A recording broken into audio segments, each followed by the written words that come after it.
तालुक्यातील शिरसगाव शिवारात शिवना नदीच्या पात्रात सोमवारी सकाळी सुमारे 7 वाजेच्या दरम्यान एका तरुणाचा मृतदेह आढळून आल्याने परिसरात खळबळ उडाली आहे।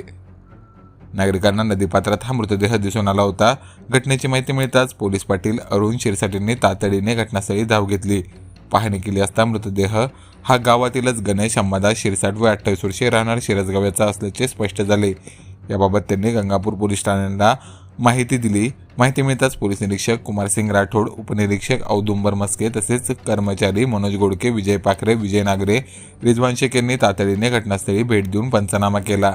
दरम्यान फॉरेन्सिक पथक, श्वान पथक तसेच गुन्हे शाखेचे सहाय्यक पोलीस निरीक्षक पवन इंगळे व त्यांचे सहकारीही तपासासाठी दाखल झाले।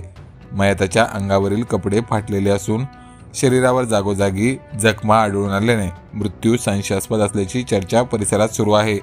मात्र मृत्यूचे नेमके कारण काय हे अद्याप स्पष्ट झालेले नाही।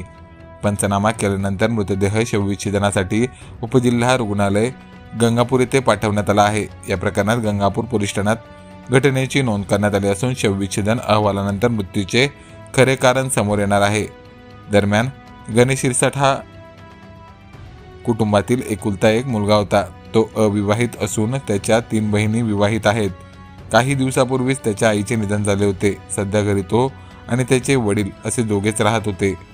या दुर्दैवी घटनेमुळे शिरसगाव परिसरात हळहळ व्यक्त केली जात आहे।